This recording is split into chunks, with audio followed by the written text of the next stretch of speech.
Day 2 of President Obama's trip to the Middle East was a dramatic day today. President Obama gave a rousing speech in Jerusalem, a speech in which he was heckled, a speech in which he went off script and made some rather blunt and surprising comments. He did not speak the way politicians usually speak, particularly in that part of the world. We'll have more on that in a minute.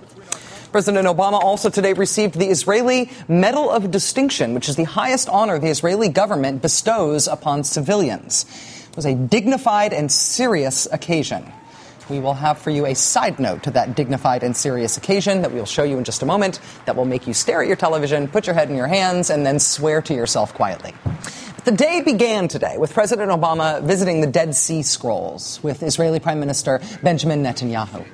The president also visited a tech show where Israeli engineers showed him this creepy snake-like contraption that they invented. It's for use after disasters to get into small spaces and relay to the outside world information about what is going on in those small spaces. They got the idea to invent it after 9/11. So that was the morning in Jerusalem. The president then traveled to Ramallah, which is the de facto headquarters of the Palestinian Authority, where he met with Palestinian President Mahmoud Abbas and took questions from the press. That was all by lunchtime. In the afternoon, President Obama spoke at the Jerusalem Convention Center before an audience of more than 2,000 Israelis. Most of the audience was made up of college students, but there were also government officials and civil leaders in the audience. Shortly after beginning his remarks, the president, as I mentioned, was heckled. He responded by saying that the heckler made him feel right at home. One advantage of having "you lie" screamed at you during a speech to Congress is that heckling probably never really rattles you again. The crowd gave him a standing ovation in response to the heckler. They also cheered with approval at this point in the speech. Make no mistake, those who adhere to the ideology of rejecting Israel's right to exist, they might as well reject the earth beneath them or the sky above, because Israel's not going anywhere.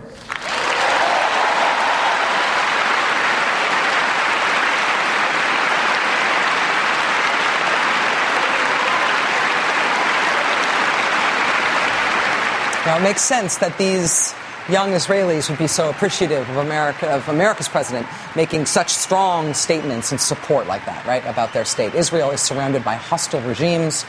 Israelis and Palestinians have, of course, been engaged in a half-century of conflict and fighting and violence. It makes sense that this audience would want to hear the president of the most powerful nation on earth pledge support to Israel's security in such certain terms. But the moment in the speech, though, that really stood out, not just because of what the president said, but because of how the crowd reacted to what he said, the moment that really stood out and I think will most be remembered was this one. Watch this.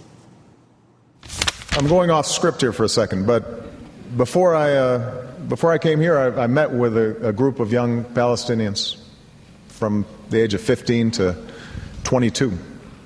And talking to them, they weren't that different from my daughters. They weren't that different from your daughters or sons. I honestly believe that if any Israeli parent sat down with those kids, they'd say, I want these kids to succeed. I want them to prosper.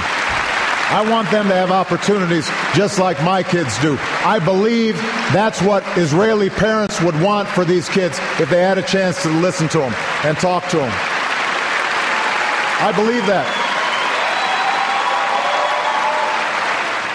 President Obama asking Israelis to put themselves in Palestinian shoes, to look at the world through their eyes.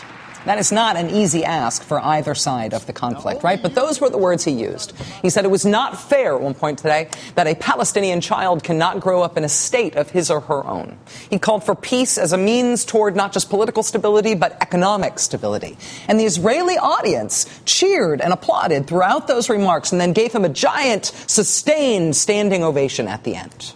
If you ever feel like the conversation over there about the conflict they're living through is more nuanced and even more sane than the conversation over here about the conflict they are living through, on days like today, you are correct in that assessment.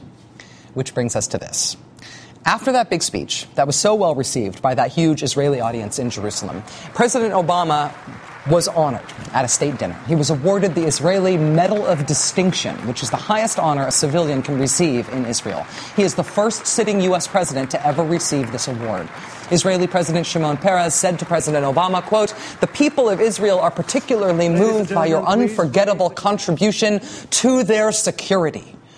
He called President Obama Dear Barack. So that was what was happening live in Israel. Here at home, this is what the coverage of that event looked like in the cable newsosphere. CNN and MSNBC are carrying it live, showing the President of the United States receiving this medal at this big state dinner in a foreign country. The Fox News channel, however, is pretending like it is not happening. They're talking about repealing Obamacare instead. So this is what the three cable news networks look like in snapshot at 2:24 p.m. I know this because our news meeting for this show was going on, and on the wall next to where we did our meeting, there was the TV showing the live feed of the three networks at precisely 2:24 p.m. this afternoon. We're all watching as the Israeli president is saying to President Obama, "I know that you will never stop striving for a better world." And as he was speaking those very words live, as seen on MSNBC and CNN, what was running on Fox News instead was a commercial for their new special on President Obama as an enemy of Israel. That is the ad they're running instead of the live feed of the government of Israel giving President Obama the highest honor a civilian can receive from the Israeli government. Seriously. You want to see what they were running? You know you do. Watch. The state of Israel will have no greater friend than the United States. But with a friend like Obama, are Israel's enemies gaining strength? Sean gets expert insight on a special Hannity. That is what Fox News was telling its audience of American conservatives instead of showing this happening in Israel, in real life, in the actual world at that very moment. They report, you decide. Just amazing. Amazing.